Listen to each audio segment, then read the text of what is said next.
My daughter stood on her doorstep, a woman I had spent a lifetime protecting, and screamed for me to get out or she'd call the police. In that moment, a quiet smile spread across my face. I turned away, not in defeat but in cold resolution. The next call I made wasn't to her, it was to the realtor. They wanted a war? I, a retired architect, would show them what happens when a foundation built on lies crumbles. My name is Arthur Vance, and my life, until recently, was as meticulously planned and orderly as the blueprints I used to draft. I had a comfortable home in Texas, a small garden I tended with care, and the quiet satisfaction of a lifetime of honest work. My greatest creation, I always believed, was my daughter, Emily. She was a schoolteacher, kind and dedicated, and had married a man named David, a digital marketing specialist who, in my estimation, was a little too flashy but seemed to make her happy. Their life in a cozy house in Austin was, to all appearances, perfect. They were living the dream I had worked so hard to help them achieve. Just a week ago, my peaceful routine was shattered by a seemingly innocuous phone call. Before that, my biggest concern was the new rosebush I was planting in my garden, or the book I was reading in my favorite chair. Life was simple, predictable, and full of small joys. Then, a bank representative called my house by mistake, asking for Emily regarding a late payment notice for her address. The alarm bells went off instantly. Emily and David were always so responsible with their finances. I tried to dismiss it, but the conversation kept replaying in my mind. The next day, I received another call, this time from a different bank, and the representative mentioned a debt collection notice for a David Anderson, referencing the same address. I knew David used his wife's address for most of his financial affairs, so I couldn't ignore this. My quiet, orderly world was suddenly filled with a noise I couldn't place, a silent alarm that my foundation was cracking. So, I used my contacts, the very network I had built over 40 years, to find out what was really going on. What I discovered in those meticulously printed documents was a mess of credit lines, gambling debts, and loan applications, all tied to my daughter's perfect home. My hands trembled as I reviewed them, the cold, hard numbers painting a picture of David's reckless greed. I saw that he had been securing huge amounts of money against Emily's house for over $75,000 in gambling debts. I looked at the signatures on the loan applications, his flamboyant scrawl next to Emily's neat, careful script. It was a betrayal of trust on a scale I couldn't have imagined. This was not just a debt. This was a house of cards, and I had just found the bottom card. My car hummed with a low, steady rhythm as I drove toward David's office, a sleek glass building that mirrored his flashy persona. My hands, once steady enough to draw the most complex architectural designs, now gripped the steering wheel so tightly my knuckles were white. David's face turned crimson as he saw the printouts. "Where the hell did you get these?" he snarled, his voice cracking with a fear that wasn't about me, but about being caught. He tried to dismiss them as business investments in cryptocurrencies and NFTs, but the truth was written in black and white. Gambling debts, over $75,000, secured against Emily's house. I looked at him, at his expensive watch and tailored suit, and saw a man living a lie. The fluorescent lights of the break room buzzed like angry wasps as he swept the papers aside, the documents fluttering to the floor like dying leaves. "Stay out of my business, Arthur," he warned. "I handle my own affairs." I calmly knelt and gathered each sheet, my mind already working on a solution. "Your affairs are about to cost my daughter her home," I said, my voice as steady as the foundation of a building.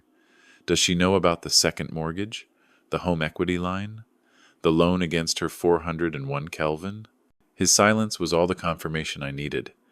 He was a house of cards, and I was holding the match. Later that afternoon, I sat in Emily's driveway rehearsing the conversation. I would be calm, present the facts, and help her find a solution. But the moment she opened the door, her careful smile told me it wouldn't be that simple. The house, which I had helped her buy, was filled with David's expensive purchases and the subtle, suffocating scent of unread bills. When I finally showed her the documents, her reaction was a mirror image of David's: denial, anger, and a desperate plea to believe the lies. David would never do that. "You made these up because you don't like him," she screamed, her voice taking on a hysterical edge. "I want to save your house," I insisted, but my words were lost in her tears. She lunged for her phone, threatening to call the police on her own father. In that moment, the final brick of our relationship fell. The Arthur, who was a father, died on that doorstep, and the architect of consequences was born. I smiled, a cold, empty smile she couldn't comprehend, and left her house for what I knew would be the last time in a very long time. After Emily's furious threat to call the police, I drove home in a daze, the roar of the highway a muted echo of her betrayal. I pulled into my driveway, the engine ticking as it cooled. I walked through the rooms of my own home, the silence now feeling oppressive, heavy with the weight of my daughter's words. I poured myself a cup of coffee and stood at the kitchen sink, staring out at my small garden. February in Texas meant the citrus trees were heavy with fruit I'd probably eat alone. I needed to understand. I needed to find the document I knew existed, the one that outlined my involvement when they first bought the house. I made my way to my home office, my footsteps echoing down the empty hall. My filing cabinet waited, organized with the same precision I'd brought to construction projects. I pulled the folder labeled Emily's House, a file thick with documents spanning from her original mortgage application to last month's property tax assessment. My hands shook as I sifted through the papers. Loan applications, credit reports from 5 years ago, income verification forms. And there it was, buried beneath a stack of employment histories, the original mortgage application. I was listed not just as a co-signer, but as a co-applicant with joint and several liability for the full loan amount. It was a revelation.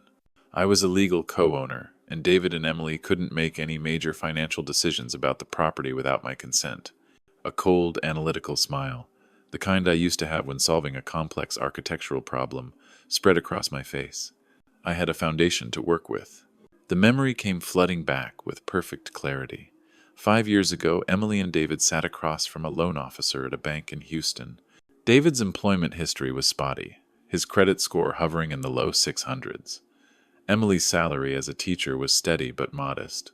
Together, they qualified for a meager $200,000 in financing, but the house Emily wanted cost $450,000. The loan officer had explained, "We'll need a co-signer, someone with excellent credit and verifiable income to guarantee the full loan amount." David had shifted uncomfortably in his chair. "What does that mean exactly?" he'd asked. "It means the co-signer becomes legally responsible for the debt if you default. They have the same rights and responsibilities as the primary borrowers." I had hesitated then, my architect's instinct for risk assessment kicking in. 40 years of steady employment, a credit score over 800, substantial savings. Was I really prepared to put all of that at risk for David's financial stability? But Emily had looked at me with those eyes that had melted my resolve since she was 7 years old. "Please, Dad," she had said, "we'll never miss a payment. I promise." The loan officer had continued, "As a co-applicant, Mr. Vance, you'll have legal standing regarding any major decisions about the property.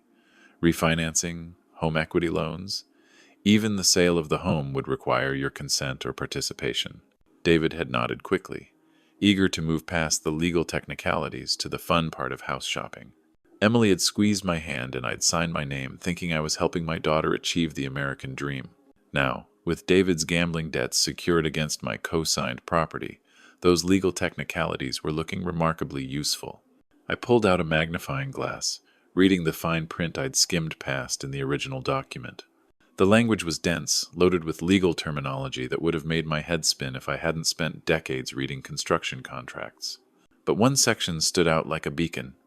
In the event of financial distress, default, or dispute regarding property use or disposal, all co-applicants retain equal legal standing to initiate protective measures, including, but not limited to, foreclosure proceedings, forced sale, or transfer of title.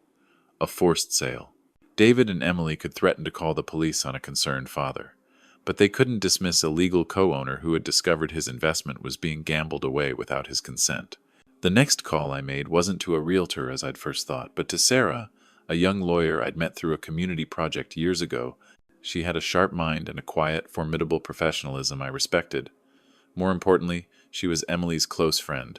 I knew this would put her in a difficult position, but I also knew she valued truth and justice. The next morning, I met Sarah, at her downtown office in Austin. She was younger than Emily by a few years, a brilliant lawyer I'd always respected, but her expression as I walked in was a mix of professional curiosity and personal concern. "Arthur," she said, gesturing to the chair across from her desk. "Emily called me. She said you came over with some crazy documents." The moment had arrived. I placed the stack of papers on her desk. Bank statements, loan applications, and the damning credit report. I explained the situation calmly, watching her face as she read through the evidence. Her professional composure wavered. I saw a flicker of disbelief turn to shock, and then to a cold, focused anger. "He used her credit as his personal ATM," she said quietly, her voice tight with a lawyer's righteous indignation. "This isn't just a gambling problem, Arthur. This is systematic financial abuse." Her loyalty to Emily was clear, but her commitment to justice was even stronger. She agreed to help, but on one condition. I had to understand this would get ugly. "There is no turning back once we file," she warned. "Your relationship with Emily will be permanently damaged." I thought about my daughter's face when she threatened to call the police on me. "That relationship is already damaged beyond repair, Sarah. He's already done the damage. We're just dealing with the consequences." After leaving Sarah's office, I drove to meet my oldest friend Mark for coffee. Mark had been my best man, my partner on countless camping trips, and the one person who always told me the truth, no matter how hard it was to hear. I laid out the entire story for him, from the errant phone calls to Emily's furious denial. Mark listened patiently, his face a grim mask of concern. "He's not just gambling their money, Arthur," he said, stirring his coffee slowly. "He's gambling their future. He's gambling with your life's work." His words were a mirror, reflecting a truth I had been trying to ignore. "I feel like I'm losing myself, Mark. I'm not the kind of man who does this. I just want to protect her." Mark's eyes met mine with a steady gaze. "You are the kind of man who protects his family, Arthur. This isn't a fight you chose.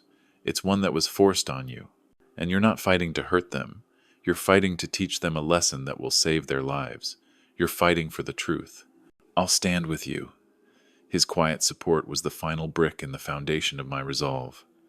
I had a lawyer who understood the law, and a friend who understood my heart. The game was no longer a personal battle of wills. It was a strategic operation, and I had the team to win. I was barely settled into my evening routine when aggressive pounding rattled my front door. It was David. Through the peephole, his face looked flushed and distorted, his expensive shirt wrinkled, as if he'd been pulling at it. "Open this door!" he bellowed, his voice an angry, desperate echo of the man I had confronted in the break room. I kept the chain latch engaged, a physical barrier to match the emotional one I had already erected. "Evening, David," I said calmly. "Did Emily mention the $75,000 in gambling debts? Did she tell you I'm a co-applicant on the mortgage?" His face went scarlet, his jaw clenched. "They're not gambling debts, old man. They're business investments, cryptocurrency, NFTs, real estate ventures." I knew he was lying, his every word a desperate attempt to maintain control. I showed him the screenshot of his latest loan application, the one against their house, and the fear I had seen in the break room flashed across his face again. "You don't understand," he pleaded, but the fight was draining out of his voice. I had a system. It was working. The conversation ended with a vague, chilling threat. "Stay away from us, Arthur. Lonely old men living alone. Accidents happen." I studied his face through the narrow gap. The lie was gone, replaced by pure, desperate malice. He was a cornered animal, and he was dangerous. The next day, my neighbor, Lisa, a kind woman who had recently moved in next door, approached me in my garden. "Arthur, I'm so sorry about what happened last night," she said, her voice low with concern. "I heard a man yelling at your door. He was saying some very unpleasant things." I assured her everything was fine, but I knew her observation would not be isolated. Emily would hear about her husband's public display of rage. Lisa's words, a small, independent thread of truth, would weave their way into Emily's mind, planting the first seed of doubt about David's character. She would start to question the carefully constructed reality David had built for her, and the truth, like a slow and steady leak, would eventually break through. The morning arrived gray and cold, the kind of February day that made Texas feel almost like winter. I met Sarah in the courthouse parking lot. her briefcase looking like it had seen plenty of legal battles.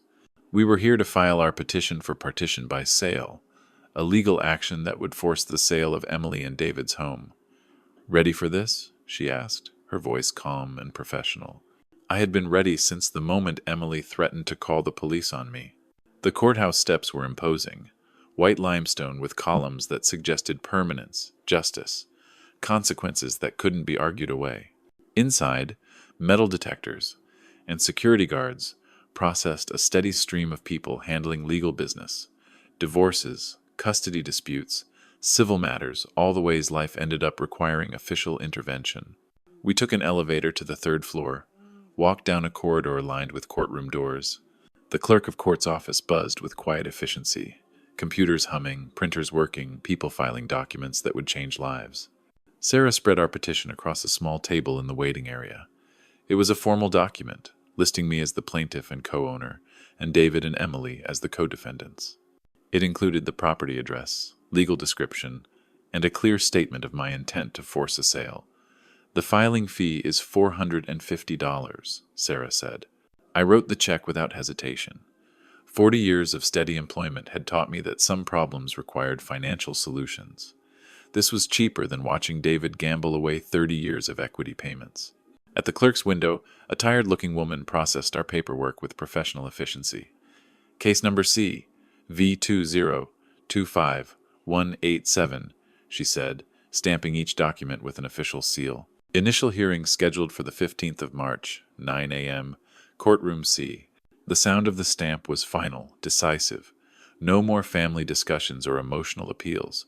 No more David's threats or Emily's denial. Just legal process moving forward according to rules that couldn't be manipulated or ignored. The machinery was in motion. Sarah and I walked back through the courthouse corridors, past other people beginning or ending their legal battles. In the elevator, she explained the next steps. "They'll be served by Friday. Then we wait for their response, or more likely, their panic." I felt a strange sense of calm. The legal system would handle everything now, according to rules they'd have to follow whether they liked them or not. At home, I filed the certified copies in my folder, right behind the original mortgage documents. Everything organized, everything documented, everything ready for whatever came next. My phone sat silent on the kitchen counter. Soon, very soon, it would start ringing. David and Emily would receive official papers from a sheriff's deputy and would realize this isn't family drama they could dismiss with tears or threats. I made coffee, settled into my recliner, and waited. The next move was theirs, but the game was now being played by my rules. My phone started ringing Thursday afternoon. Emily's name appeared on the caller ID as I sat in my kitchen finishing a late lunch. I watched it buzz against the counter, then let it go to voicemail. 2 minutes later, it rang again. "David, this time." I went to my living room, picked up a book, and tried to read while my phone continued its electronic tantrum. By evening, I had 7 missed calls and 3 voicemails.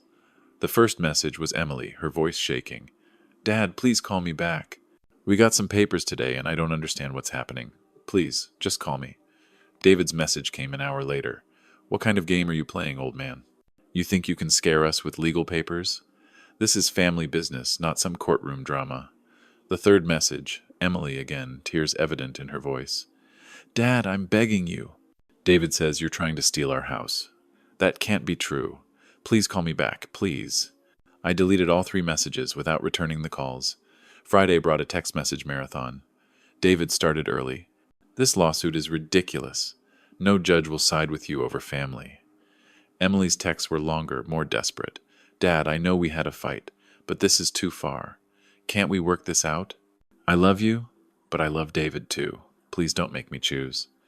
By evening, David's messages had turned threatening. "You're making a big mistake, bigger than you realize. I'm coming to your house."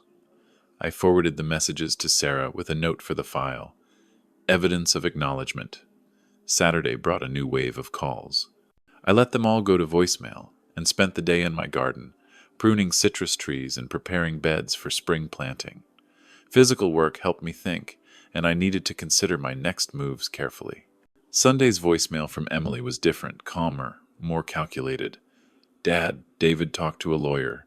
He says this partition thing is just a scare tactic, that you don't really want to sell our house. You just want attention. So, we're not going to play along. We're ignoring this whole legal circus until you come to your senses. My phone buzzed with an ominous text from Emily, echoing her desperation from the voicemails I had deleted. Dad, someone came to our house today. A man with a clipboard and camera measuring everything, taking pictures. He said it was court-ordered for something called partition sale. Dad, please call me. I'm scared. I deleted the message.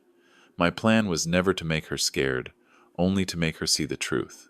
A few hours later, my phone started ringing again, this time with a frantic voicemail from David. What kind of sick game is this, Arthur? You sent some appraiser to our house. Our neighbors saw him, asked questions. You're embarrassing us. Call me back now. I deleted it too. My hands were steady now. This was a war I had not started, but one I intended to finish. It was time for Emily to face the man she had blindly trusted. Later that evening, Emily found a small box hidden in David's closet.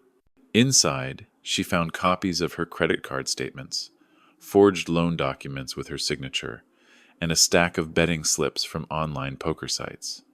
The box was a monument to her husband's deceit. She felt a wave of nausea. The man she loved, the man she had defended so fiercely, had been systematically destroying her. He had used her identity, her trust, her life savings as collateral for his reckless gambling. The perfect life she thought she had was a lie, a carefully constructed illusion with a crumbling foundation. The truth, when it finally arrived, was not a slow and steady leak. It was a flood. She confronted David in a torrent of furious accusations, but he simply denied everything, blaming me, the old man, for setting him up. He tried to manipulate her, saying, You don't understand, Emily. Your dad is just trying to tear us apart. He's always hated me. But the proof was in her hands, and his desperate lies held no weight. She called Sarah, her voice a mix of fury and despair. Sarah, you knew, didn't you? You knew what was happening and you didn't tell me. Sarah's voice was calm, professional, and full of sorrow. I couldn't, Emily. As Arthur's lawyer, I was bound by client confidentiality. But as your friend, I needed you to find the truth on your own. It was the only way you'd ever truly believe it. In that moment, the final pieces of the puzzle fell into place for Emily. Her father had never been trying to hurt her. He had been trying to save her. The day after Emily discovered the truth, I drove to Palmetto Gardens, an apartment complex near downtown Houston. I rented a modest, furnished unit with coded entry and an office manager who asked no unnecessary questions. How long do you anticipate staying? She asked while processing my application. 2 to 3 months, depending on legal proceedings, I replied. The apartment felt strange after a lifetime in my own home. Generic furniture, neutral colors, no history attached to any corner or surface. But it also felt safe, anonymous, removed from the emotional battlefield my family had become. My phone remained silent for days. Emily's calls had stopped. David's threatening messages had vanished. I knew they were performing for an empty house now, their anger echoing through rooms that no longer contained their target. My mailbox was filling with court notices and realtor updates that David couldn't intercept. He and Emily would be receiving the same notices, but they were no longer my concern. My life was now about quiet, simple tasks. Unpacking my clothes, organizing my legal files, making coffee in a kitchen that was not my own. The silence was a welcome change from the chaos that had consumed me for weeks. David and Emily, however, were spiraling into a pit of desperation. The for sale sign that appeared on their lawn was a public announcement of their financial ruin. I imagined the whispers of their neighbors and friends, the pitying looks, the shame. David's reputation was crumbling, and Emily's perfect life was turning into a nightmare. They started frantically looking for a new place to live, a new source of money, a way to escape the consequences of their actions. But every door was closing. David's credit was destroyed from the gambling, and Emily's meager savings were not enough. In a moment of sheer desperation, Emily called me, her voice trembling, begging me to stop the legal proceedings. Dad, please, she sobbed. We found an apartment, but we need the first month, last month, and security deposit. David's credit is destroyed. We're going to be homeless in 3 weeks. I listened to her cries, to her pleas for help. I felt a pang of sorrow, a moment of weakness, but my resolve held. This was not about cruelty. This was about a final, necessary lesson. The week passed in a blur of silence. David and Emily had apparently exhausted their communication attempts. I had given them every opportunity to address the problem responsibly, but they had chosen denial and threats. Now, facing the loss of their home, they were silent. On Wednesday morning, Sarah called with final details. Closing is scheduled for Thursday, the 28th of March, 10 a.m., she said. The buyers are paying cash, so it will be a quick process. Your proceeds will be approximately $120,000 after all fees and outstanding debts are settled. It was a substantial sum, compensation for 40 years of mortgage payments on a house I'd never lived in. It represented justice served through proper legal channels rather than family emotional manipulation. I'll be there, I said, a sense of finality in my voice. The 28th of March arrived, a crisp, sunny day. I dressed in my good suit, the one I had worn to Emily's high school graduation, and gathered my identification documents. The closing took place in a sterile conference room downtown. Fluorescent lights hummed over documents requiring signatures. Proceeds to plaintiff, Arthur Vance, the bank attorney read, his voice flat and professional. $120,437. I signed where indicated, watched a lifetime of property involvement reduced to electronic transfers and official stamps. Justice had been served. Later that evening, my phone buzzed with a voicemail from Emily. I braced myself for another round of emotional manipulation, but her voice, when I played the message, was different. It was smaller, quieter, and filled with a fragile honesty I hadn't heard in years. Dad, we moved out yesterday. David found a job in Dallas, so we're starting over there, I wanted to say. I understand now, about the money, about David's gambling, about why you did what you did. I'm sorry it took losing our house for me to see it. Her voice cracked, and then a new emotion emerged, a heartbreaking realization of her own culpability. I hope someday you'll forgive us. I love you. I played the message twice, then deleted it. Understanding consequences was different from earning reconciliation. For the first time, Emily had seen the truth, but her apology, while sincere, was not enough to repair the foundation that David had destroyed. I thought about the choices we had all made. David had chosen gambling over responsibility. Emily had chosen his lies over my documentation. And I had chosen to let a broken house crumble, rather than continue propping it up with my own resources. That weekend, I received an email from Sarah. She had spoken with Emily, who had since filed for divorce. The perfect life Emily thought she had with David was gone, and in its place was a hard, honest truth. She had been living a lie. David, left to face the financial consequences of his actions alone, had lost his job and his reputation. Emily, on the other hand, was now starting over. She had a long road ahead of her, but she was finally building a life on a foundation of her own making, not on a lie. My role as an architect was over. The structure I had helped to build had collapsed, but from its ruins, a stronger, more honest one would rise. I just finalized the purchase of my new condo, a corner unit with a beautiful garden view, nestled in a community of retirees.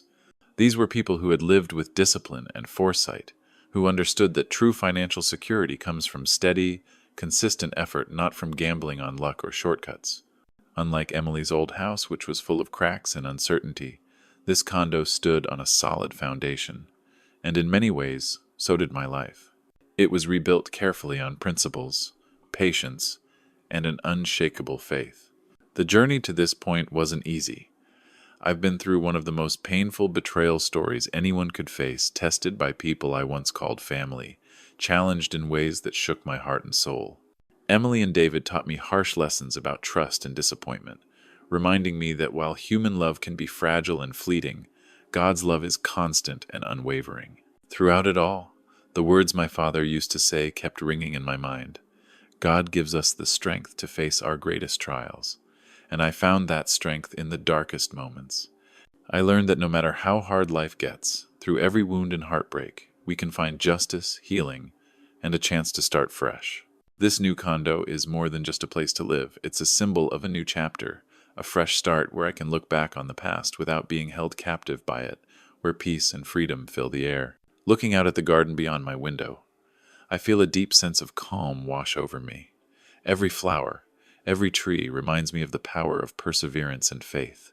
Life isn't perfect, but it's through struggle that we grow and come to appreciate what truly matters. My story, with all its pain and loss, ultimately became one of victory. Victory of faith, steadfastness, and grace. I didn't just rebuild my life, I rebuilt my trust in myself and in something greater than myself. If this story has touched you in any way, please like this video, subscribe to the channel to help spread meaningful messages, and share your thoughts in the comments. Your support and engagement give me the strength to keep sharing honest, heartfelt stories about life, love, and faith. Thank you so much for taking the time to listen and connect. I hope each of us can find the strength and hope to overcome our own challenges, because with faith and patience, nothing is impossible.